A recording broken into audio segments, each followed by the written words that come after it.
ನಂಗೆ ಹೆಂಗೆ ಉಡನೆ ಕೊಡೋಣ.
उच्चल जलधि तरंगा तव शुभ नामे जागे, तव शुभाशिष मागे, गाहे तव जय गाता, जय हे कर्नाटक माते, भारत जननीय तनु जाते, जय हे कर्नाटक माते, जननीय जो गुण वेदದ ಘೋಷ, ಜನನಿಗೆ ಜೀವವು ನಿನ್ನಾವೇಶ, ಹಸುರಿನ ಗಿರಿಗಳ ಸಾಲೆ, ನಿನ್ನಯ ಕೊರಡಿನ ಮಾಲೆ, ಕಪಿಲ ಪತಂಜಲ ಗೌತಮ ಜಿನಡಕ್ಷರಿ ಪೊನ್ನ, ಪಂಬಲ ಕುಮಿಪತಿ ಜನ್ನ, ಕವಿಗರುದಿಸಿದ ಮಂಗಳಧಾಮ, ಕವಿ ಕೋಗಿಲೆಗಳ ಪುಣ್ಯ ರಾಮ, ನಾನಕ ರಾಮಾನಂದ ಕಬೀರರ ಭಾರತ ಜನನಿಯ ತನುಜಾತೆ, ಜಯ ಹೇ ಕರ್ನಾಟಕ ಮಾತೆ, ತೈಲಪ ಹೊಯ್ಸಳರಾಡಿದ ನಾಡೆ, ಡಂಕಣ ಜಗಣರ ನೆಚ್ಚಿನ ಬೀಡೆ, ಕೃಷ್ಣ ಶರಾರ ಹಿಂದೂ ಕ್ರೈಸ್ತ ಮುಸಲ್ಮಾನ, ಪಾರಸಿಕ ಜೈನರು ಧ್ಯಾನ, ಜನಕನ ಹೋಲುವ ದೊರೆಗಳ ಧಾಮ, ಗಾಯಕ ವೈಣಿಕರ ರಾಮ, ಕನ್ನಡ ನುಡಿ ಕುಣಿದಾಡುವ ಗೇಹ. This 31st and 32nd convocation of Kuvempu University have been convened to confer the honoris causa degrees on Srimati Geeta Narayan, Shri D.H. Shankarmurti ji, Shri B.M. Srikanta ji, Professor T.V. Kattimani ji, Shri Mahante G.K. and Shri V.S. Arvind, and also to confer various degrees and diplomas on the candidates who in the examination held for the purpose have been certified to be worthy of the same. Let the candidate be presented. Now the ceremony of conferment of honoris causa degree by the Honorable Chancellor. The Vice Chancellor will present the recipients of the honoris causa degree, and Dr. Nellikate Siddesh will read the citations.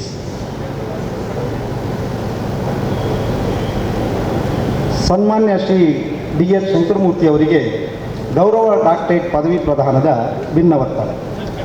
ಶ್ರೀಯುತರು 1940ರ April 30ರಂದು ಶಿವಮೊಗ್ಗದಲ್ಲಿ ಜನಿಸಿ ಪ್ರತಿಪಕ್ಷದ ನಾಯಕರಾಗಿ, ಉನ್ನತ ಶಿಕ್ಷಣ ಸಚಿವರಾಗಿ, ರಾಜ್ಯ ಯೋಜನಾ ಆಯೋಗದ ಉಪಾಧ್ಯಕ್ಷರಾಗಿ, ವಿಧಾನ ಪರಿಷತ್ ಸಭಾಪತಿಯಾಗಿ ಹಾಗೂ ವಿವಿಧ ಸಂಘ ಸಂಸ್ಥೆಗಳ ಪದಾಧಿಕಾರಿಯಾಗಿ ಸಲ್ಲಿಸಿರುವ ಸೇವೆ ಅನನ್ಯ ಮತ್ತು ಆದರ್ಶವಾದುದು. ಶ್ರೀಯುತರು ರಾಜ್ಯದ ಸರ್ವತೋಮುಖ ಅಭಿವೃದ್ಧಿಗೆ ರೂಪರೇಷೆಗಳನ್ನು ರೂಪಿಸಿದವರು. ತಮ್ಮ ಚಿಂತನ ಮಂಥನಗಳ ಅನುಷ್ಠಾನಗೊಳ್ಳುವಲ್ಲಿ ಸಫಲರಾದವರು. ನಿಷ್ಪಕ್ಷಪಾತ ನೇರ ನಡೆ ನುಡಿಗಳಿಂದ ಎಲ್ಲರ ಮನ ಗೆದ್ದವರು. ಹಲವು ಸಂಘ ಸಂಸ್ಥೆಗಳ ಅಭಿನಂದನೆಗೆ ಪಾತ್ರರಾಗಿರುವ ಶ್ರೀಯುತರಿಗೆ ಕುವೆಂಪು ವಿಶ್ವವಿದ್ಯಾಲಯವು 31ನೇ ವಾರ್ಷಿಕ ಘಟಿಕೋತ್ಸವದಲ್ಲಿ ಅಪಾರ ಗೌರವದಿಂದ ಗೌರವ ಡಾಕ್ಟರೇಟ್ ಪದವಿಯನ್ನು ಪ್ರದಾನ ಮಾಡಿ ಸನ್ಮಾನಿಸುತ್ತಿದೆ. ಶ್ರೀಮತಿ ಗೀತಾ ನಾರಾಯಣ್ ಅವರಿಗೆ ಗೌರವ ಡಾಕ್ಟರೇಟ್ ಪದವಿ ಪ್ರದಾನದ ಭಿನ್ನವತ್ತಳೆ. 1949 ಡಿಸೆಂಬರ್ 10ರಂದು ಜನಿಸಿದವರು. BA ಆನರ್ಸ್ ಪದವಿ, ಚಿನ್ನದ ಪದಕದೊಂದಿಗೆ BEd ಪದವಿ ಪಡೆದವರು. ಶಿಕ್ಷಣ ವ್ಯವಸ್ಥೆಯ ನಿರ್ವಹಣೆ ಎಂಬ ಡಿಪ್ಲೊಮೊವನ್ನು, ಇಂಗ್ಲೆಂಡಿನ ಆಕ್ಸ್ಫರ್ಡ್ ಬ್ರೂಕ್ ವಿಶ್ವವಿದ್ಯಾಲಯದಿಂದ ಸ್ನಾತಕೋತ್ತರ ಶಿಕ್ಷಣ ಪದವಿ, ಶೆಫಿಲ್ಡ್ ಆಲಿಮ್ ವಿಶ್ವವಿದ್ಯಾಲಯದಿಂದ PhD ಪದವಿ ಪಡೆದವರು. The values of an institution are reflected in it is curriculum ಎಂಬ ಕೃತಿ ಪ್ರಕಟಿಸಿರುವವರು.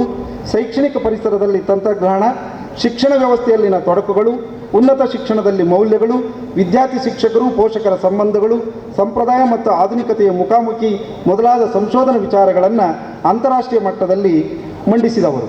ಸೃಷ್ಟಿ ಕಲಾ ವಿನ್ಯಾಸ ಮತ್ತು ತಂತ್ರಜ್ಞಾನ ಸಂಸ್ಥೆಯ ಸ್ಥಾಪಕರಾಗಿ, ಸೈನ್ಸ್ ಗ್ಯಾಲರಿಯ ನಿರ್ದೇಶಕರಾಗಿ, ಕರ್ನಾಟಕ ಉನ್ನತ ಶಿಕ್ಷಣ ವಿಷನ್ ಗ್ರೂಪಿನ ಸದಸ್ಯರಾಗಿ, ಮಹಾರಾಣಿ ಲಕ್ಷ್ಮೀ ಅಮ್ಮಣ್ಣಿ ಕಾಲೇಜಿನ ನಿರ್ದೇಶಕರಾಗಿ ಸಲ್ಲಿಸಿರುವ ಸೇವೆ ಅಮೂಲ್ಯವಾದದ್ದು. 1972ರಿಂದ ಶಿಕ್ಷಣ ಕ್ಷೇತ್ರದಲ್ಲಿ ಸೇವೆಯನ್ನು ಆರಂಭಿಸಿರುವಂಥ ಗೀತಾ ನಾರಾಯಣ್ ಅವರು ಇಂಗ್ಲೆಂಡಿನ ಬ್ರೂಕ್ ವಿಶ್ವವಿದ್ಯಾಲಯದಿಂದ ಗೌರವ ಡಾಕ್ಟರೇಟ್ ಪದವಿಗೆ ಪಡೆದಿರುವಂಥವರು. ಅಮೆರಿಕದ MIT ಸಂಸ್ಥೆಯಿಂದ ಡೈರೆಕ್ಟ್ ಫೆಲೋ ಮೊದಲಾದ ಗೌರವಗಳಿಗೆ ಪಾತ್ರರಾಗಿರುವಂಥ ಗೀತಾ ನಾರಾಯಣ್ ಅವರಿಗೆ ಕುವೆಂಪು ವಿಶ್ವವಿದ್ಯಾಲಯವು 31ನೇ ವಾರ್ಷಿಕ ಘಟಿಕೋತ್ಸವದಲ್ಲಿ ಅಪಾರ ಗೌರವದಿಂದ ಗೌರವ ಡಾಕ್ಟರೇಟ್ ಪದವಿ ಪ್ರದಾನ ಮಾಡಿ ಸನ್ಮಾನಿಸುತ್ತಿದೆ. ಶ್ರೀ ಭಾಮಾ ಶ್ರೀಕಂಠ ಅವರಿಗೆ ಗೌರವ ಡಾಕ್ಟರೇಟ್ ಪದವಿ ಪ್ರದಾನದ ಭಿನ್ನವತ್ತಳೆ. ಶ್ರೀಯುತ ಭಾಮಾ ಶ್ರೀಕಂಠ ಅವರು 1935 ಆಗಸ್ಟ್ 19ರಂದು ಶಿವಮೊಗ್ಗದಲ್ಲಿ ಜನಿಸಿ ಇಂಟರ್ಮೀಡಿಯೇಟ್ ವ್ಯಾಸಂಗ ಮಾಡಿದವರು. ಇವರು ಉದಯ ಮೋಟರ್ಸ್ನಲ್ಲಿ ವ್ಯವಸ್ಥಾಪಕರಾಗಿ, RSSನ ಶಾಖಾ ಸಂಪರ್ಕಾಧಿಕಾರಿಯಾಗಿ, ಶಾಖೆಯ ಚಟುವಟಿಕೆಗಳೊಂದಿಗೆ ಅಧ್ಯಯನ ಹಾಗೂ ಯೋಗ ಶಿಕ್ಷಣದಲ್ಲಿ ಸಕ್ರಿಯವಾಗಿ ತೊಡಗಿಸಿಕೊಂಡವರು.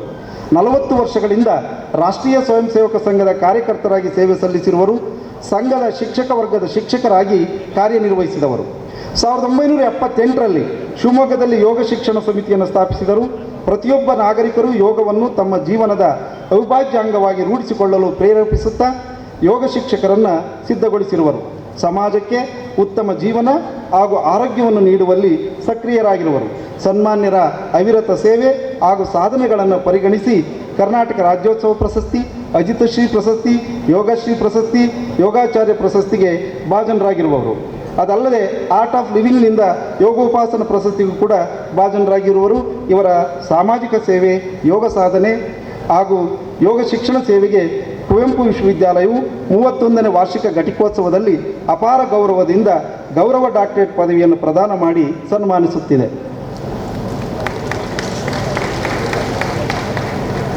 ಪ್ರೊಫೆಸರ್ TV ಕಟ್ಟಿಮನಿ ಅವರಿಗೆ ಗೌರವ ಡಾಕ್ಟರೇಟ್ ಪದವಿ ಪ್ರದಾನದ ಭಿನ್ನವತ್ತಳೆ. ಪ್ರಬುದ್ಧ ವಿದ್ವಾಂಸರು, ಸಂಶೋಧಕರು, ಬಹುಭಾಷಾ ಪಂಡಿತರು, ಅನುವಾದಕರು ಆಗಿರುವ ಮತ್ತು ಸಾಹಿತಿಗಳಾದಂಥ ಪ್ರೊಫೆಸರ್ TV ಕಟ್ಟಿಮನಿಯವರು 1955 ಜೂನ್ 14ರಂದು ಜನಿಸಿದವರು. ಪ್ರಾಥಮಿಕ ಶಿಕ್ಷಣದಿಂದ ಉನ್ನತ ಶಿಕ್ಷಣದವರೆಗೆ ಉನ್ನತ ದರ್ಜೆಯಲ್ಲಿ ಉತ್ತೀರ್ಣರಾದಂಥವರು. ಅಧ್ಯಾಪಕರಾಗಿ, ಪ್ರಾಧ್ಯಾಪಕರಾಗಿ, ವಿಭಾಗದ ಮುಖ್ಯಸ್ಥರಾಗಿ, ಡೀನ್ ಆಗಿ, ಇಂದಿರಾ ಗಾಂಧಿ ರಾಷ್ಟ್ರೀಯ ಬುಡಕಟ್ಟು ವಿಶ್ವವಿದ್ಯಾಲಯದ ಕುಲಪತಿಗಳಾಗಿ, ರಾಷ್ಟ್ರೀಯ ಪಠ್ಯಕ್ರಮ, NEP, ಬುಡಕಟ್ಟು ಸಚಿವಾಲಯ, GB ಪಂತ್ ಸಮಾಜ ವಿಜ್ಞಾನ ಸಂಸ್ಥೆ ಮೊದಲಾದ ಶೈಕ್ಷಣಿಕ ಮಂಡಳಿಗಳ ಸದಸ್ಯರಾಗಿ ಸಲ್ಲಿಸಿರುವ ಸೇವೆ ಅಮೂಲ್ಯವಾದುದು. ಶಿಕ್ಷಣ ತಜ್ಞರಾಗಿರುವ ಶ್ರೀಯುತರು ಕನ್ನಡ ಜನಪದ ಗೀತೆಗಳ ಸಂಗ್ರಹವಾದ ರಿಯಾಯತ್ ಪದಗಳು, ಜೀವನ ಚರಿತ್ರೆಯಾದ ಜ್ಯೋತಿ ಬಾಪುಲೆ ಕೃತಿಯನ್ನು, ಕವನ ಸಂಕಲನವಾದ ಮುಂಗಾರು ಮಳೆ, ಇವರು P. ಲಂಕೇಶ್ ಕಥಾ ಸಾಹಿತ್ಯ, ಭಾರತೀಯ ದಲಿತ ಸಾಹಿತ್ಯ, ಏಕ ಪರಿಚಯ ಮತ್ತು ಅನುವಾದಕಿ ವಿವಿಧ ಆಯಂ ಮೊದಲಾದ 8 ಕೃತಿಗಳನ್ನು ಹಿಂದಿ ಭಾಷೆಯಲ್ಲಿ ರಚಿಸಿರುವರು. ಕನ್ನಡ ಮತ್ತು ಹಿಂದಿ ಭಾಷೆಯ ಹಲವು ಪುಸ್ತಕಗಳಿಗೆ ಸಂಪಾದಕರಾಗಿರುವರು. ಅಂತಾರಾಷ್ಟ್ರೀಯ ಮಟ್ಟದಲ್ಲಿ ಸಂಶೋಧನಾ ಪ್ರಬಂಧಗಳನ್ನು ಮಂಡಿಸಿರುವ ಶ್ರೀಯುತರು ಹಿಂದಿಯಿಂದ ಕನ್ನಡಕ್ಕೆ 9 ಕೃತಿಗಳನ್ನು, ಇಂಗ್ಲೀಷಿನಿಂದ ಹಿಂದಿಗೆ 3 ಕೃತಿಗಳನ್ನು, ಕನ್ನಡದಿಂದ ಹಿಂದಿಗೆ 3 ಕೃತಿಗಳನ್ನು, ಗುಜರಾತಿಯಿಂದ ಕನ್ನಡಕ್ಕೆ 1 ಕೃತಿಯನ್ನು, ಬೆಂಗಾಳಿಯಿಂದ ಕನ್ನಡಕ್ಕೆ 1 ಕೃತಿಯನ್ನು ಅನುವಾದ ಮಾಡಿ ಶ್ರೇಷ್ಠ ಅನುವಾದಕರೆಂಬ ಅಭಿಧಾನಕ್ಕೆ ಪಾತ್ರರಾಗಿರುವರು. ರಾಷ್ಟ್ರೀಯ ಅಂತಾರಾಷ್ಟ್ರೀಯ ಮಟ್ಟದ ವಿಚಾರ ಸಮ್ಮೇಳನಗಳನ್ನು ಏರ್ಪಡಿಸಿ ಯಶಸ್ವಿಯಾಗಿರುವಂಥ ಪ್ರೊಫೆಸರ್ TV ಕಟ್ಟಿಮನಿಯವರು ಪ್ರಸ್ತುತ ಆಂಧ್ರ ಪ್ರದೇಶದ ಸೆಂಟ್ರಲ್ ಟ್ರೈಬಲ್ ಯೂನಿವರ್ಸಿಟಿಯ ಕುಲಪತಿಗಳಾಗಿ ಸೇವೆ ಸಲ್ಲಿಸುತ್ತಿರುವರು. ಇವರಿಗೆ 32ನೇ ವಾರ್ಷಿಕ ಘಟಿಕೋತ್ಸವದಲ್ಲಿ ಅಪಾರ ಗೌರವದೊಂದಿಗೆ ಗೌರವ ಡಾಕ್ಟರೇಟ್ ಪದವಿ ಪ್ರದಾನ ಮಾಡಿ ಸನ್ಮಾನಿಸುತ್ತಿದೆ.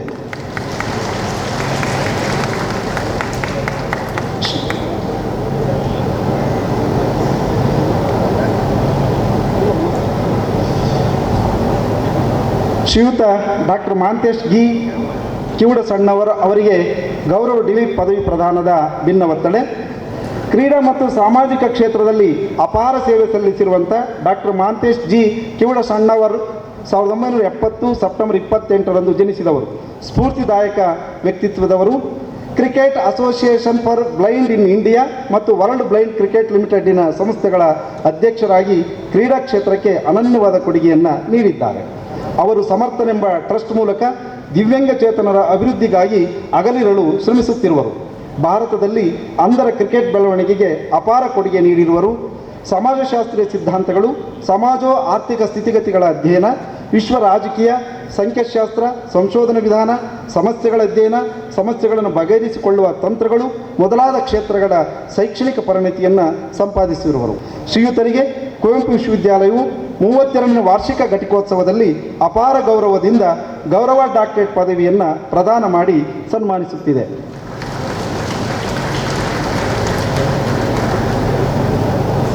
ಶ್ರೀಯುತ ಬಾಸು ಅರವಿಂದ್ ಅವರಿಗೆ ಗೌರವ ಡಾಕ್ಟರೇಟ್ ಪದವಿ ಪ್ರದಾನದ ಭಿನ್ನ ಒತ್ತಡೆ. ಶ್ರೀಯುತ ಬಾಸು ಅರವಿಂದ್ ಅವರು ಸಮಾಜ ಸೇವೆಯಲ್ಲಿ ನಿರತರಾಗಿರುವರು. 37 ವರ್ಷಗಳ ಕಾಲ ಸುದೀರ್ಘ ಯೋಗ ಸೇವೆಯನ್ನು ಪರಿಗಣಿಸಿ ಸರ್ಕಾರ ಮತ್ತು ಸಂಘ ಸಂಸ್ಥೆಗಳು ಇವರಿಗೆ ಅಜಿತಶ್ರೀ ಪ್ರಶಸ್ತಿ, ಯೋಗಶ್ರೀ ಪ್ರಶಸ್ತಿ, ಯೋಗ ಉಪಾಸಕ ಬಿರುದುಗಳನ್ನು ನೀಡಿ ಕೂಡ ಸನ್ಮಾನಿಸಿವೆ. ಯೋಗಾಚಾರ್ಯರಾದ ಶ್ರೀಯುತರು ಅನೇಕ ವಿದ್ಯಾರ್ಥಿಗಳನ್ನು ಯೋಗ ಶಿಕ್ಷಕರಾಗಿ ರೂಪಿಸಿ ಸಮಾಜಕ್ಕೆ ಅನನ್ಯವಾದ ಕೊಡುಗೆಯನ್ನು ನೀಡಿರುವರು. ಇವರು ತಮ್ಮ ಸ್ವಉದ್ಯಮವಾದ SR ಪ್ರಿಂಟರ್ಸನ್ನು ಕೂಡ ಸ್ಥಾಪಿಸಿರುವರು. ಸನ್ಮಾನ್ಯರು ತಮ್ಮ ವೃತ್ತಿಪರ ಜೀವನದ ಜೊತೆಗೆ ಜಿಲ್ಲಾ ಶಾರೀರಿಕ ಪ್ರಮುಖರಾಗಿ RSSನ ಪ್ರಚಾರಕರಾಗಿ ಸೇವೆ ಸಲ್ಲಿಸುತ್ತಿರುವರು. ಯೋಗಮುಕ್ತ ಜೀವನ, ರೋಗಮುಕ್ತ ಜೀವನ ಎಂಬ ಮೌಲ್ಯವನ್ನು ಶಿವಮೊಗ್ಗ ನಗರದ ಎಲ್ಲ ಸಾರ್ವಜನಿಕರಲ್ಲಿ ಮೂಡಿಸುವ ಮಹಾ ಉದ್ದೇಶದಿಂದ ಶಿವಮೊಗ್ಗ ನಗರದ ವಿವಿಧ ಬಡಾವಣೆಗಳಲ್ಲಿ 58 ಉಚಿತ ಯೋಗ ತರಗತಿಗಳನ್ನು ನಡೆಸಿ ಯಶಸ್ವಿಯಾಗಿರುವರು. 150ಕ್ಕೂ ಹೆಚ್ಚು ಯೋಗ ಶಿಕ್ಷಕರ ಮೂಲಕ ಯೋಗ ಶಿಕ್ಷಣವನ್ನು ನೀಡುತ್ತಿರುವರು. ಶ್ರೀಯುತರಿಗೆ ಕುವೆಂಪು ವಿಶ್ವವಿದ್ಯಾಲಯವು 32ನೇ ವಾರ್ಷಿಕ ಘಟಿಕೋತ್ಸವದಲ್ಲಿ ಅಪಾರ ಗೌರವದಿಂದ ಗೌರವ ಡಾಕ್ಟರೇಟ್ ಪದವಿಯನ್ನು ಪ್ರದಾನ ಮಾಡಿ ಸನ್ಮಾನಿಸುತ್ತದೆ. Are being felicitated by the Honorable Chancellor.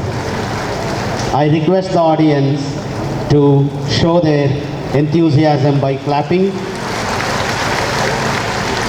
ಸಾಧಕರಿಗೆ ಚಪ್ಪಾಳೆಯ ಮೂಲಕ ಬೆಂಬಲವನ್ನು ಸೂಚಿಸಬೇಕೆಂದು ಕೋರಿಕೊಳ್ಳುತ್ತೇನೆ.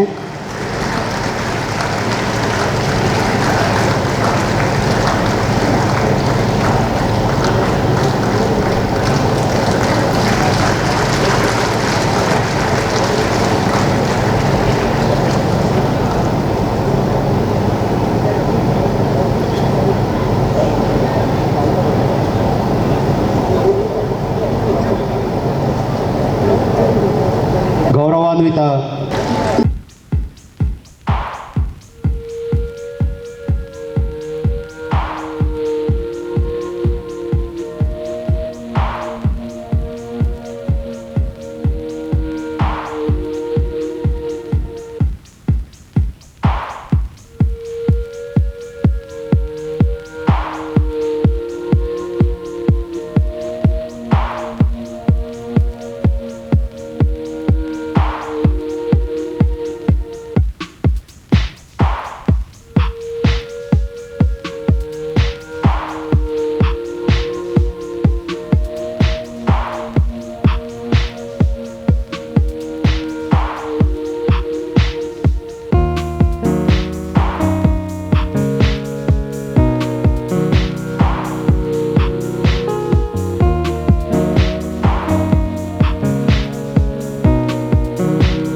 I congratulate the recipients of the honoris causa degree.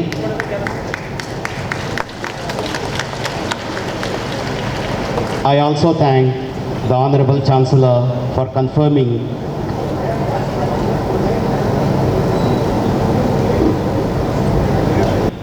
With the permission of the Honorable Chancellor, let the deans present the candidates. ಈಗ ವಿವಿಧ ನಿಕಾಯದ ಡೀನರು ತಮ್ಮ ಅಭ್ಯರ್ಥಿಗಳನ್ನು ಒಪ್ಪಿಸುತ್ತಾರೆ. Now the candidates will be presented by the deans of different faculties for the award of the degrees. I request the Dean of the Faculty of Arts to present the candidate. ಸನ್ಮಾನ್ಯ ಕುಲಾಧಿಪತಿಗಳೇ, ಕಲಾ ನಿಕಾಯದ doctor of philosophy, master of arts, master of social work, bachelor of arts, bachelor of social work ಪದವಿಗಳಿಗೆ ಮತ್ತು PG ಡಿಪ್ಲೊಮಾಗಳಿಗೆ ಅರ್ಹರೆಂದು ಪಟ್ಟಿ ಮಾಡಿರುವ ಅಭ್ಯರ್ಥಿಗಳನ್ನು ಒಪ್ಪಿಸುತ್ತಿದ್ದೇನೆ. ಅವರನ್ನು ಪರೀಕ್ಷಿಸಲಾಗಿದೆ ಹಾಗೂ ಅವರು ಅರ್ಹರೆಂದು ಕಂಡು ಬಂದಿದೆ. ಆದ್ದರಿಂದ ಅವರನ್ನು ಈ ಪದವಿಗಳಿಗೆ ದಯವಿಟ್ಟು ಅಂಗೀಕರಿಸಬೇಕೆಂದು ಪ್ರಾರ್ಥಿಸುತ್ತೇನೆ. ಕಲಾ ನಿಕಾಯದ ಎಲ್ಲ ಅಭ್ಯರ್ಥಿಗಳು ಎದ್ದು ನಿಂತು ಸನ್ಮಾನ್ಯ ಕುಲಾಧಿಪತಿಗಳಿಗೆ ಶಿರಬಾಗಿ ವಂದಿಸಿ ಕುಳಿತುಕೊಳ್ಳತಕ್ಕದ್ದು. ಅವರ ಹೆಸರುಗಳನ್ನು ಕರೆದ ಹಾಗೆ ಸನ್ಮಾನ್ಯ ಕುಲಾಧಿಪತಿಗಳಿಗೆ ಬಳಿಗೆ ಬಂದು ಪದವಿ ಪ್ರಮಾಣ ಪತ್ರಗಳನ್ನು ಸ್ವೀಕರಿಸಿ ಶಿರಬಾಗಿ ವಂದಿಸಿ ಹಿಂದಿರುಗತಕ್ಕದ್ದು. 31st convocation candidates of PhD degree ಸ್ವರ್ಣ ಪದಕ, ಸ್ನಾತಕೋತ್ತರ MA ಕನ್ನಡ ವಿದ್ಯಾರ್ಥಿಗಳಲ್ಲಿ ಪ್ರಥಮ ರ್ಯಾಂಕ್ ಡಾಕ್ಟರ್ ಕಂಠೀರು ಸಂಗಮ ಸ್ವರ್ಣ ಪದಕ, MA ಕನ್ನಡ ಪ್ರಥಮ ರ್ಯಾಂಕ್ ಅತಿ ಹೆಚ್ಚು ಅಂಕ ಗಳಿಕೆ ಕುವೆಂಪು ವಿಶ್ವವಿದ್ಯಾಲಯ ಶಂಕರಘಟ್ಟ, ಹಳ್ಳಿಕೆರೆ ಹೆಗ್ಗಡತಿ ಗೌರಮ್ಮನವರ ಮಗ ಸ್ವಾತಂತ್ರ್ಯ ಹೋರಾಟಗಾರ ಹಳ್ಳಿಕೆರೆ ಬಸಪ್ಪನವರು ಮತ್ತು HB ಸಿದ್ದುಮರಿ, HB Chandrashekhar, HB Girish ಸ್ವರ್ಣ ಪದಕ.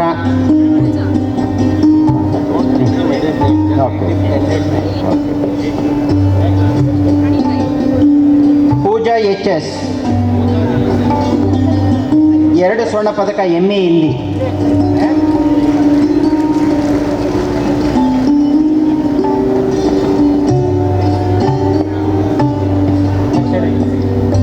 ರಜತ್ ದೀಕ್ಷಿತ್ MM 2 ಸ್ವರ್ಣ ಪದಕ MA ಇಂಗ್ಲಿಷ್. ಮತ್ತೊಮ್ಮೆ ಚಪ್ಪಾಳೆಯ ಮೂಲಕ ತಮ್ಮ ಸ್ನೇಹಿತರನ್ನು ಪ್ರೋತ್ಸಾಹಿಸಿ. ನರಸಿಂಹಮೂರ್ತಿ TR 2 ಸ್ವರ್ಣ ಪದಕ MA ಪತ್ರಿಕೋದ್ಯಮ.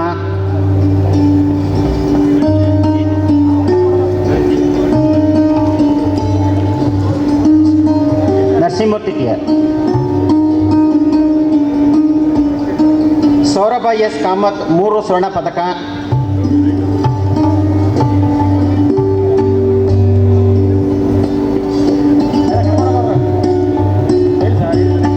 ಬಸವದರ್ಶನ್ SR 3 ಸ್ವರ್ಣ ಪದಕ. ವಿದ್ಯಾ HN 11 ಸ್ವರ್ಣ ಪದಕ 2 ನಗದು ಬಹುಮಾನ.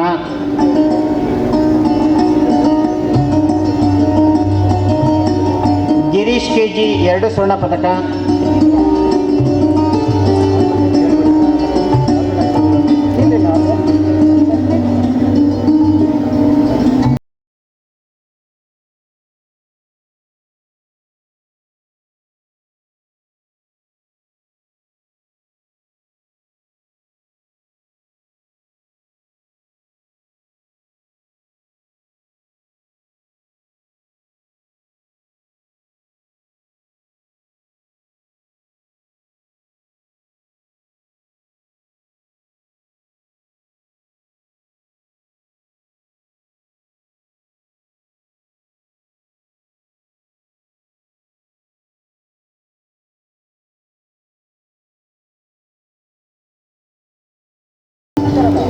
ಬ್ಯಾಚುಲರ್ ಆಫ್ ಬಿಸ್ನೆಸ್ ಮ್ಯಾನೇಜ್ಮೆಂಟ್ ಪದವಿಗಳಿಗೆ ಮತ್ತು PG ಡಿಪ್ಲೊಮಾಗೆ ಅರ್ಹರೆಂದು ಪಟ್ಟಿ ಮಾಡಿರುವ ಅಭ್ಯರ್ಥಿಗಳನ್ನು ಒಪ್ಪಿಸುತ್ತಿದ್ದೇನೆ.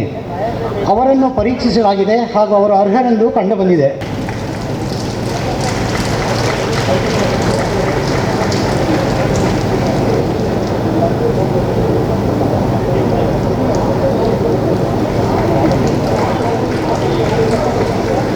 Master of commerce Arpita HP 2 ಸ್ವರ್ಣ ಪದಕ.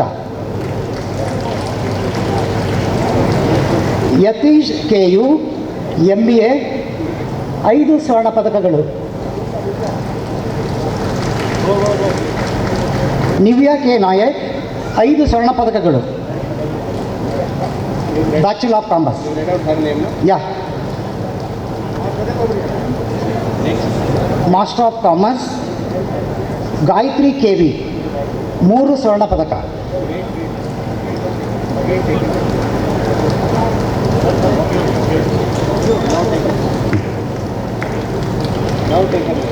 ಗಾಯತ್ರಿ KA ದಯವಿಟ್ಟು ಅಭ್ಯರ್ಥಿಗಳನ್ನು ಪ್ರೋತ್ಸಾಹಿಸಿ. Priyanka T master of business administration. ಎಲ್ಲರಿಗೂ ನಮಸ್ಕಾರ. ಸನ್ಮಾನ ಮತ್ತು ಬ್ಯಾಚುಲರ್ ಆಫ್ ಫಿಸಿಕಲ್ ಎಜುಕೇಷನ್ ಪದವಿಗಳಿಗೆ ಹಾಗೂ PG ಡಿಪ್ಲೊಮೊಗೆ ಅರ್ಹರೆಂದು ಪಟ್ಟಿ ಮಾಡಿರುವ ಅಭ್ಯರ್ಥಿಗಳನ್ನು ಒಪ್ಪಿಸುತ್ತಿದ್ದೇನೆ. ಅವರನ್ನು ಪರೀಕ್ಷಿಸಲಾಗಿದೆ ಹಾಗೂ ಅವರು ಅರ್ಹರೆಂದು ಕಂಡುಬಂದಿದೆ. ಆದ್ದರಿಂದ ಅವರನ್ನು ಈ ಪದವಿಗಳಿಗೆ ದಯವಿಟ್ಟು ಅಂಗೀಕರಿಸಬೇಕೆಂದು ಪ್ರಾರ್ಥಿಸುತ್ತೇನೆ. ಶಿಕ್ಷಣ ನಿಕಾಯದ ಎಲ್ಲ ಅಭ್ಯರ್ಥಿಗಳು ಎದ್ದು ನಿಂತು ಸನ್ಮಾನ್ಯ ಕುಲಾಧಿಪತಿಗಳಿಗೆ ಶಿರಬಾಗಿ ವಂದಿಸಿ ಕುಳಿತುಕೊಳ್ಳತಕ್ಕದ್ದು. ಅವರ ಹೆಸರುಗಳನ್ನು ಕರೆದ ಹಾಗೆ ಕುಲಾಧಿಪತಿಗಳ ಬಳಿಗೆ ಬಂದು ಪದವಿ ಪ್ರಮಾಣ ಪತ್ರಗಳನ್ನು ಸ್ವೀಕರಿಸಿ ಶಿರಬಾಗಿ ವಂದಿಸಿ ಹಿಂದಿರುಗತಕ್ಕದ್ದು.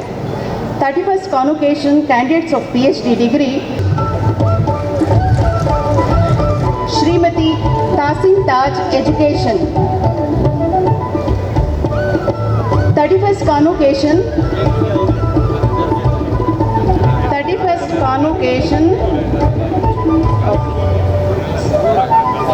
31st Convocation Master of Education Sadhika Banu 2 ಸ್ವರ್ಣ ಪದಕ.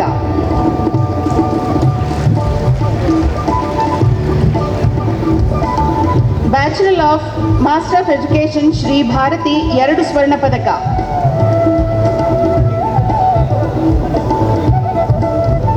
Master of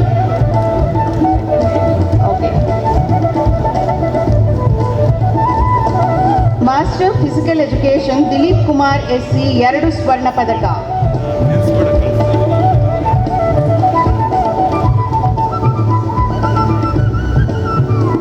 bachelor of education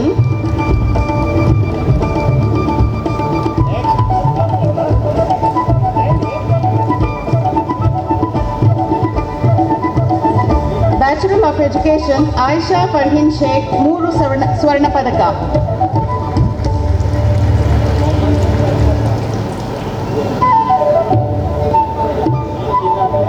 bachelor of physical education Mohammed Altaj Ahmed 2 ಸ್ವರ್ಣ ಪದಕ. ವಂದನೆಗಳು. Thank you. Now the dean of faculty of science and technology. ಡಿಪ್ಲೊಮಾಗಳಿಗೆ ಅರ್ಹರೆಂದು ಪಟ್ಟಿ ಮಾಡಿರುವ ಅಭ್ಯರ್ಥಿಗಳನ್ನು ಒಪ್ಪಿಸುತ್ತಿದ್ದೇನೆ. ಅವರನ್ನು ಪರೀಕ್ಷಿಸಲಾಗಿದೆ ಹಾಗೂ ಅವರು ಅರ್ಹರೆಂದು ಕಂಡುಬಂದಿದೆ. ಆದ್ದರಿಂದ ಅವರನ್ನು ಈ ಪದವಿಗಳಿಗೆ ದಯವಿಟ್ಟು ಅಂಗೀಕರಿಸಬೇಕೆಂದು ಪ್ರಾರ್ಥಿಸುತ್ತೇನೆ. ವಿಜ್ಞಾನ ನಿಕಾಯದ ಎಲ್ಲ ಅಭ್ಯರ್ಥಿಗಳು ಎದ್ದು ನಿಂತು ಸನ್ಮಾನ್ಯ ಕುಲಾಧಿಪತಿಗಳಿಗೆ ಶ್ರೀ ಚೈತನ್ಯ HS ಇದ್ದಾರೆ. Botany Usha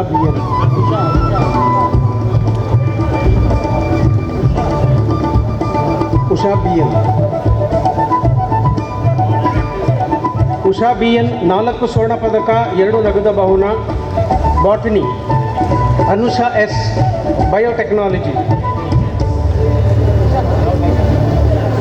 Anusha S biotechnology 5 ಸ್ವರ್ಣ ಪದಕ.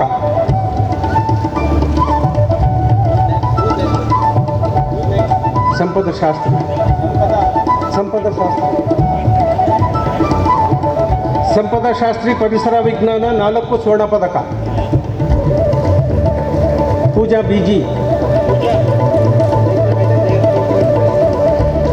BG ಫಿಸಿಕ್ಸ್ 2 ಸ್ವರ್ಣ ಪದಕ. ದಿವ್ಯಾ MC 4 ಸ್ವರ್ಣ ಪದಕ ರಸಾಯನಶಾಸ್ತ್ರ.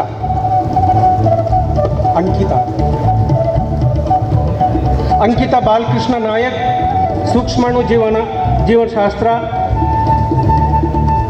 ಪ್ರಥಮ ರ್ಯಾಂಕ್.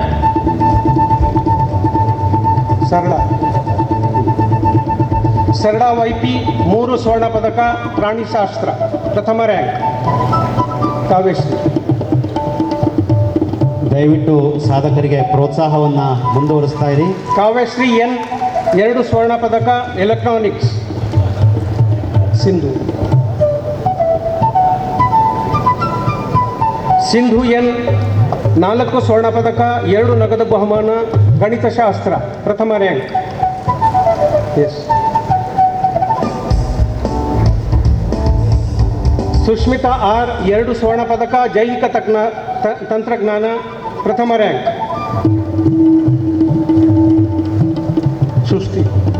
ಸೃಷ್ಟಿ ಬಿ ಎಂ 3 ಸ್ವರ್ಣ ಪದಕ, ಜೈವಿಕ ತಂತ್ರಜ್ಞಾನ.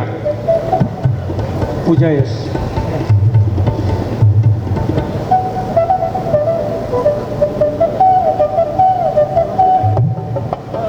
ಪೂಜಾ ಎಸ್ 4 ಸ್ವರ್ಣ ಪದಕ, ಪರಿಸರ ವಿಜ್ಞಾನ ವಿಭಾಗ.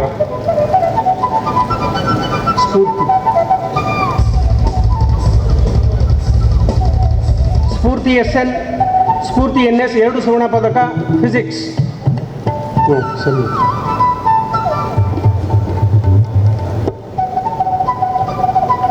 ಸಂಯುಕ್ತ ಪೈ ಎಂ ರಸಾಯನಶಾಸ್ತ್ರ 5 ಸ್ವರ್ಣ ಪದಕ.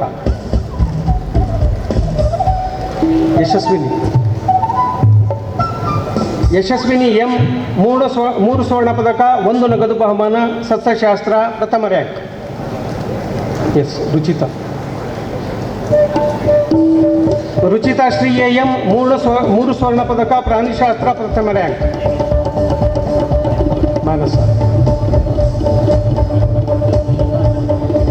ಮಾನಸ ಆರ್ 2 ಸ್ವರ್ಣ ಪದಕ, electronics.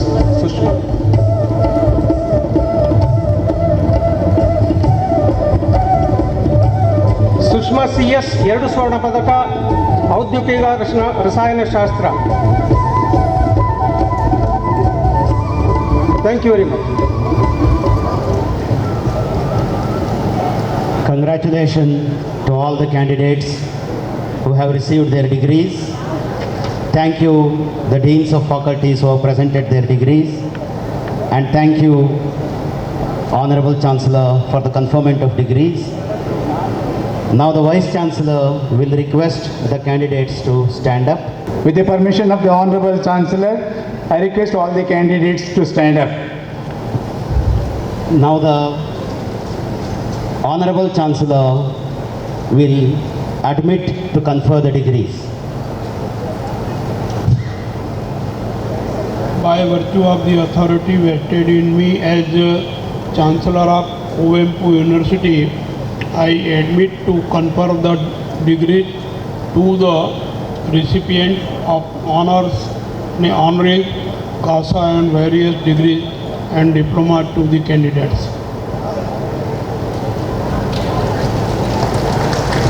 Thank you, Honorable Chancellor Sir. Now we come to the important aspect of today's function. ಕುಲಪತಿ ಅವರಿಂದ ಮುಖ್ಯ ಅತಿಥಿಗಳ ಪರಿಚಯ. Let me take the privilege of introducing the chief guest of the day, Dr. Sridevi Annapurna Singh, who was honored as with her gracious presence on the 31st and 32nd convocation and has agreed to deliver the convocation address. We profusely thank you very much, Madam. Dr. Sridevi Annapurna Singh is serving as the Director of the Central Food and Technological Research Institute, CFTRI, Mysore. After her graduate studies in BSc with first rank and gold medal, she has continued her postgraduate studies in food technology at Mysore University. In 2001, she was awarded a doctorate degree for her research on modified pectinase structure, stability and food applications, which focused on improving the efficiency of fruit processing and increasing its shelf life. Part of her doctoral work was carried out at the Institute for Microbiology, University of Hanover, Germany, under the DAD Fellowship. She joined the CFTRI in 1991 after serving Kisan Products Limited, Bangalore for 3 years.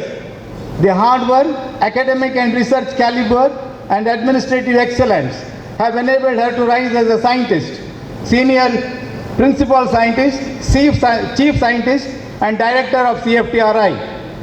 Her achievements are universally noted, and she has been awarded with INFA, Kraft, DAD Fellowships, and many travel grants. Recently, she was awarded another honorary fellowship from the Karnataka Science and Technology Academy KSTA, Department of Science and Technology, Government of Karnataka. She was an invited speaker to about 50 national and international seminars, including those held in Germany, USA, and the Knowledge Summit held in France during 2019. She is well known for her radio talks and television panel discussions. She has bagged 6 Indian patents and 5 US patents and has transferred 6 technologies to 40 entrepreneurs. She has guided 38 students for the doctoral degree and postgraduate research projects. She has worked in the areas of enzyme, structure, function, relationship, supplementary foods for undernourished children, and mode of action of nutraceuticals in foods. She is working with state governments of Odisha, West Bengal, and Karnataka to alleviate malnutrition in children. She has professional association as a lifetime member with Association of Food Scientists and Technologists, India, Society of Biological Chemists, India, and Nutrition Society of India. She is also a member of the Association of Microbiologists of India. She had rendered her services as the chairperson of the expert committees of FSSAI, BIS, and other screening committees evaluating research and development institutions. She was also a member of various working groups and task force at state level, national level, and including the Spices Board of India. She has worked as the associate editor of the Journal of Food Science and Technology, published from Germany, editorial board member of Food Science and Technology of American Chemical Society, the advisory board of Indian Journal of Nutrition and Dietetics, and Indian Food Industry magazine. Her research publications are examples of her leadership in research. Dr. Sridevi Annapurna Singh has about 2,373 academic citations with 24 H index and the average impact factor being 3.397. We are proud to have such an eminent scientist as our chief guest today, and we are all eager to listen to her speech at this convocation. And I request the Honorable Chancellor to give permission to Dr. Sridevi Annapurna Singh to deliver the convocation address. Your Excellency, Honorable Governor of Karnataka and Chancellor of Kuvempu University, Shri Tawarchand Gehlot ji, Honorable Minister of Higher Education, Information Technology, Biotechnology, Science and Technology of Karnataka and Pro-Chancellor of Kuvempu University in absentia, Dr. Ashwath Narayan ji, Honorable Vice Chancellor of Kuvempu University, Professor Veerabhadrappa ji, Registrar Srimati Anuradha ji, Registrar Evaluation Professor Naveen Kumar ji, Syndicate members, Academic Council members, Deans, Directors and Chairmen, teaching faculty and non-teaching staff of Kuvempu University, honorary doctorate awardees and invited dignitaries, doctoral degree awardees, students receiving medals, awards and their degrees today, proud parents of degree holders and awardees, press and media, ladies and gentlemen. Indeed, it is a great honor and privilege to stand before you and address you on the occasion of the 31st and 32nd convocation of Kuvempu University. I am extremely happy to be physically present amongst you all today. Let me begin with warmly congratulating the honorary doctorate awardees, honoris causa, PhD awardees, medal winners, graduating students, and each and every one who have worked really hard in spite of the pandemic to reach this joyful milestone in their lives. A lot of sacrifices must have been made by parents, teachers, caregivers, and friends that has resulted in this sweet fruit today, and I salute them all for their commitment and achievement. I thank Kuvempu University for this invitation, as it has given me the chance to pay tribute to one of the greatest poets and literary masters of Kannada, Rashtrakavi Kuvempu. Reading his poems is like a melodious music to the ears. The choice of words and the philosophy behind the thoughts strike an indescribable emotion in each of us. He has penned the Nadagite that we all love and respect. He stood tall for social equality and was against any kind of discrimination. This is evident in Sri Ramayana Darshanam, authored by him, wherein Lord Rama joined Sita in walking through the fire to prove her chastity. There can be no stronger message of gender equality than this. He is immortalized by some of his phrases and in particular for his contribution to universal humanism. The 4 lines that I will now quote from Kuvempu's poems would make any Kannadiga feel very proud. After all, you are all born in the land that is the darling daughter of Mother India. His love for his native land, language and culture is evident in these lines. ನೀ ಮೆಟ್ಟುವ ನೆಲ ಇದೆ ಕರ್ನಾಟಕ, ನೀ ನೇರುವ ಮೇಲೆ ಸಹ್ಯಾದ್ರಿ, ನೀ ಮುಟ್ಟುವ ಮರ ಶ್ರೀಗಂಧದ ಮರ, ನೀ ಕುಡಿಯುವ ನೀರು Kaveri. Rashtrakavi Kuvempu was the first Jnanapita awardee from Karnataka. He also received the Padma Bhushan and Padma Vibhushan awards and was honored with Karnataka Ratna title and Pappa awards, apart from many others. Today I am reminded of my younger days in Mysore. I lived one road away from Udayaravi, Kuvempu's residence. When cycling to school while crossing his house, I often saw him seated on a cane chair, lost in his thoughts on his veranda. This scene is also immortalized by the University of Mysore in the form of a statue, and the school. This also reminds me of what was written by a school teacher in my book once, that a tree laden with fruit always bends low. Indeed, it is a wonderful occasion for me to be standing here in the university named after this great Kannadiga son of India, Sri Kuvempu, who was the epitome of humility. I read that this young university has been established in 1987 on the 5 tenets of his belief, which include Manujamata or religion of man, Vishwapata or the universal path, Sarvodaya or welfare of all, Samanvaya or reconciliation, and Purna Drishti or holistic vision. The university has evolved as an institute of excellence, blending rural ethos with modern spirit, with different areas, be it biosciences, chemical sciences, earth sciences and environmental sciences, business studies, languages, literature and fine arts, social sciences and physical sciences. The university is interdisciplinary and lives up to all these tenets. It is carrying out research activities in various fields that range from from phytochemistry, pharmacology, proteomics, electrochemistry, synthetic organic chemistry, micropropagation, nanotechnology, biotechnology, environmental biotechnology, signal and image processing, semiconductor physics and microcontrollers. The existence of science, humanities, commerce, business and law under the academic umbrella of this university makes it truly interdisciplinary and able to promote innovation in teaching, learning and research, as well as encourage innovations and measure societal impact to create an intelligent workforce that is responsive to regional, national and global needs. I am sure that under the excellent guidance from the Chancellor and the Pro-Chancellor, as well as the leadership of the Vice-Chancellor, this university will make further rapid strides to achieve even higher status in the next few years. It is highly commendable to learn that the university has received A-grade accreditation from NAC. The new education policy envisages the identification and fostering of the unique capabilities of each student by promoting creativity and critical thinking to encourage logical decision making and innovation. Its vision is to improve the quality of education by giving an equal space to creativity and innovation and to transform India into a vibrant knowledge society.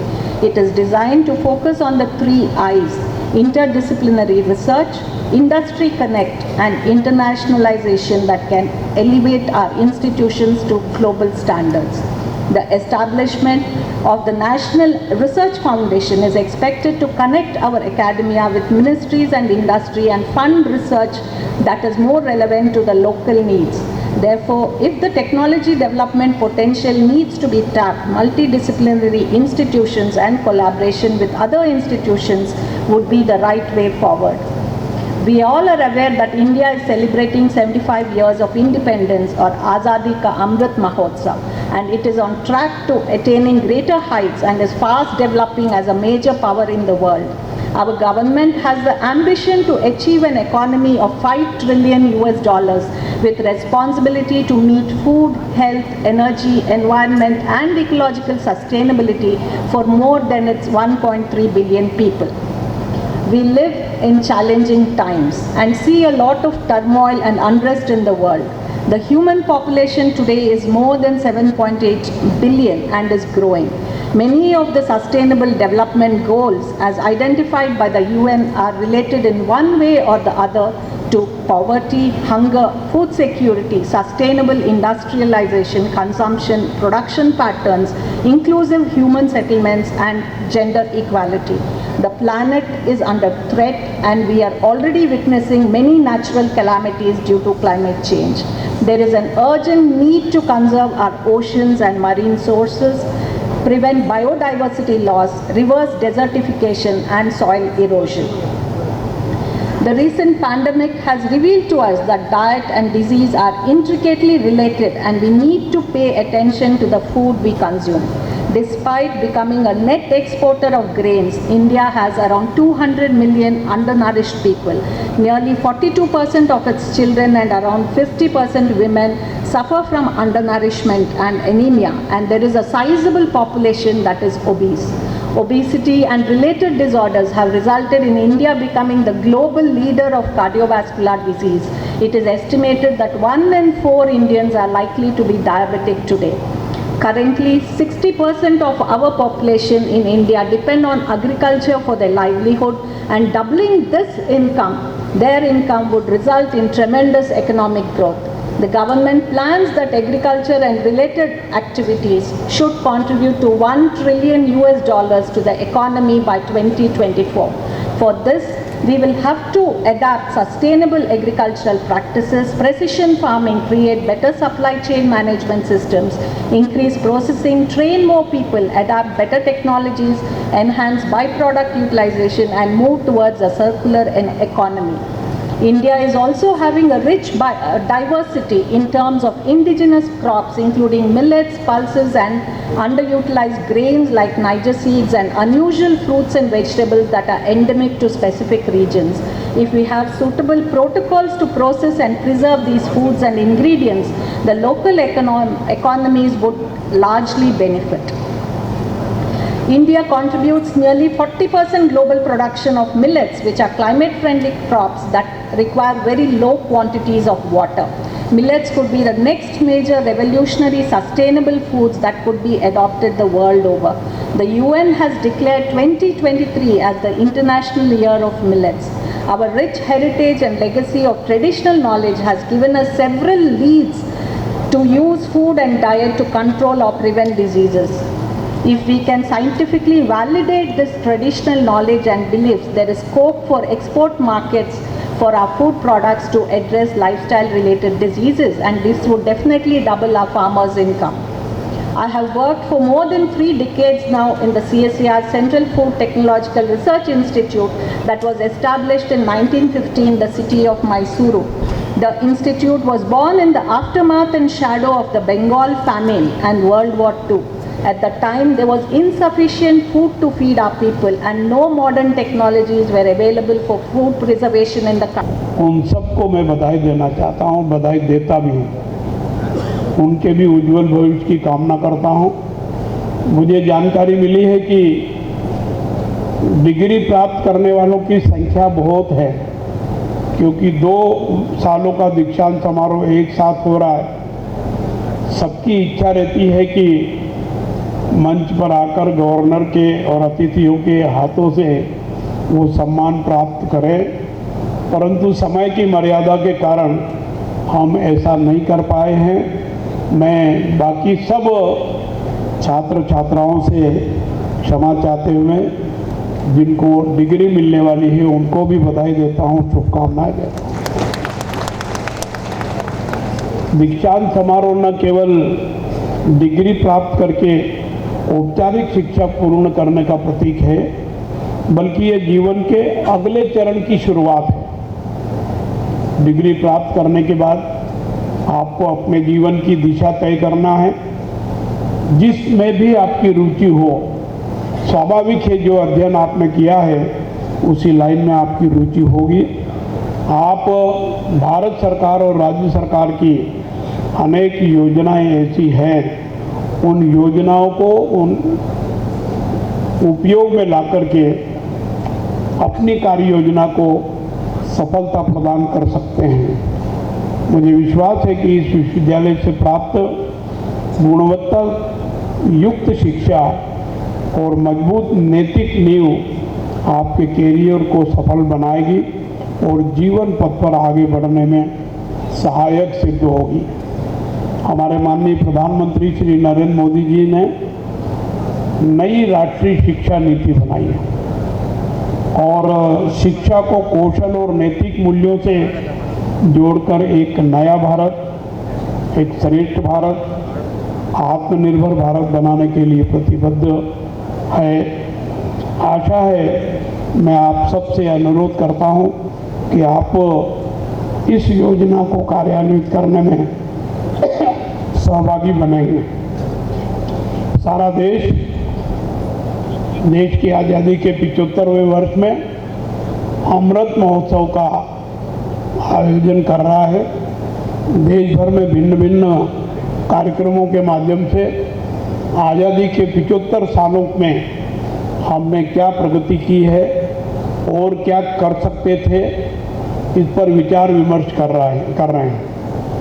निश्चित रूप से आप इससे कुछ प्रेरणा प्राप्त करेंगे और देश में और जो कुछ हम कर सकते हैं देश के उज्जवल भविष्य के लिए, देश के विकास के लिए, हम सरकार की योजनाओं में सहभागी बनने का काम करेंगे। आज भारत का स्टार्टअप इकोसिस्टम दुनिया में आकर्षण का केंद्र बना हुआ है। दुनिया के हर मंच पर भारत की क्षमता और भारत की प्रतिभा की गूंज हो रही है। हम इस प्रतिष्ठा को और आगे मजबूती से आगे बढ़ाएं, ऐसा मेरा अनुरोध है। राष्ट्रीय शिक्षा नीति 2020-21 की शताब्दी की पहली शिक्षा नीति है, जिसका लक्ष्य हमारे देश के विकास के सुदृढ़ीकरण के लिए अनिवार्य आवश्यकताओं को पूरा करना है। नई शिक्षा नीति में खेल को भी महत्व दिया गया है। अपने देश में खेलकूद गतिविधियों को बढ़ावा देने की भी महती आवश्यकता है। आप और हम सब जब राष्ट्रीय और अंतर्राष्ट्रीय खेल प्रतियोगिताएं देखते हैं तो भारत के प्रदर्शन से उतने संतुष्ट नहीं होते हैं जितने होना चाहिए। जैसे इस बार टोक्यो में ओलंपिक हुए, हमारे देश की खेल प्रतिभाओं ने 7 मेडल जीते, जबकि दूसरे देशों ने अनेक मेडल जीते। हमारी भी इच्छा होती है कि हम भी ज़्यादा मेडल जीतें। एक खुशी की बात है कि महंतेज जी यहाँ बैठे हैं, उसके बाद ही पैरालंपिक हो गए उसी टोक्यो में, उसी स्थान पर। दिव्यांग खिलाड़ियों ने 19 मेडल जीत करके भारत को गौरवान्वित किया है। देश और दुनिया में भारत का नाम उच्च स्तर पर पहुंचाने का काम किया है।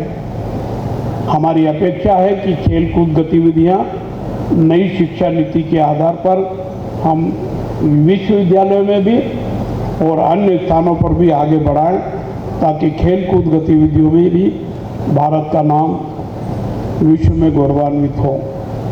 ಸಮಾರಂಭ ಮುಂದುವರಿಯಲಿದೆ. Now the Vice Chancellor will request the Honorable Chancellor to dissolve the convocation.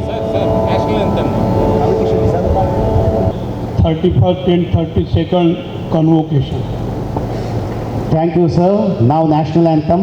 जनगण मन अधिनायक जय हे भारत भाग्य विधाता, पंजाब सिंधु गुजरात मराठा द्राविड़ उत्कल गंगा, विंध्य हिमाचल यमुना गंगा उच्चल जलधि तरंगा, तव शुभ नामे जागे, तव शुभाशिष मागे, गाहे तव जय गाथा, जनगण मंगलदायक जय हे भारत भाग्य विधाता, जय हे जय हे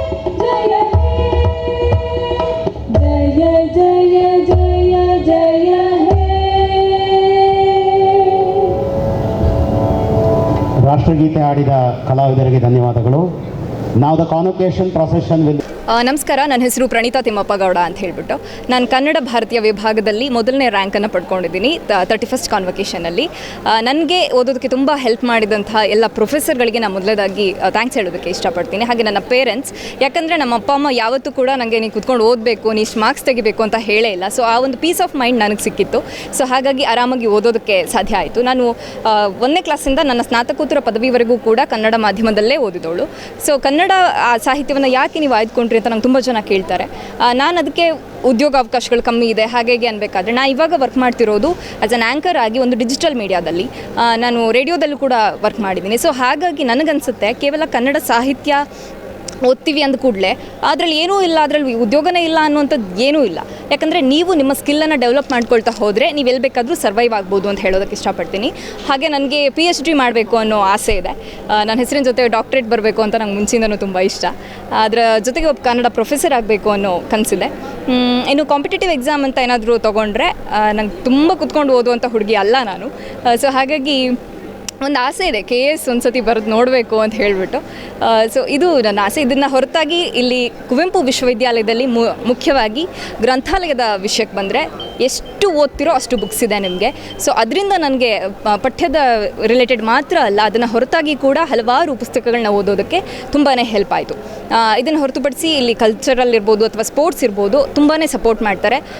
ನಾನು ಕೂಡ ಕ್ಲಾಸಿಕಲ್ ಡ್ಯಾನ್ಸರ್, ನನ್ನ ಜೂನಿಯರ್ ಮತ್ತು ಸೀನಿಯರ್ ಭರತನಾಟ್ಯದಲ್ಲಿ ಮುಗಿಸಿದ್ದೀನಿ. ಇದೆಲ್ಲದಕ್ಕೂ ನನಗೆ ಸಹಾಯ ಮಾಡಿದ್ದು ಕುವೆಂಪು ವಿಶ್ವವಿದ್ಯಾಲಯ. ಒಂದು ಹಳ್ಳಿಯಿಂದ ಬಂದಂಥ ಹುಡುಗಿ ಒಂದು ಕಾನ್ಫಿಡೆನ್ಸಲ್ಲಿ ಇಷ್ಟೊಂದು ಮಾತಾಡ್ತಾಳೆ ಅಂದರೆ ಅದಕ್ಕೆ ಕಾರಣ ಆಗಿದ್ದು ನನ್ನ ಕನ್ನಡ ಭಾಷೆ. ಸೊ ಇದಕ್ಕೆ ನಾನು ಧನ್ಯವಾದ ಹೇಳೋಕ್ಕೆ ಇಷ್ಟಪಡ್ತೀನಿ. ಸೊ ಇವತ್ತು ನನಗೆ ಕನ್ನಡ MAಯಲ್ಲಿ 8 ಗೋಲ್ಡ್ ಮೆಡಲ್ ಬಂದಿದೆ. ಎಕ್ಸ್ಪೆಕ್ಟ್ ಮಾಡಿರಲಿಲ್ಲ ನಿಜ ಹೇಳಬೇಕು ಅಂತಂದರೆ. ಯಾಕಂದರೆ ನಾನು ಆವಾಗಲೇ ಹೇಳ್ದಂಗೆ ಕೂತ್ಕೊಂಡು ದಿನಕ್ಕೆ ಇಷ್ಟೊತ್ತು ಅಂತ ಓದೋ ಹುಡುಗಿ ಅಲ್ಲ. ಬಟ್ ಕ್ಲಾಸಲ್ಲಿ ಚೆನ್ನಾಗಿ ಕೇಳ್ತಿದ್ದೆ ಮತ್ತು ಬೇರೆ ಬೇರೆ ಬುಕ್ಗಳನ್ನ ಆರಾಮಾಗಿ ಓದ್ಕೊಂಡು ಎಕ್ಸಾಮ್ ಬರೆದೆ. ಸೊ ಬಂತು first rank. I am very happy.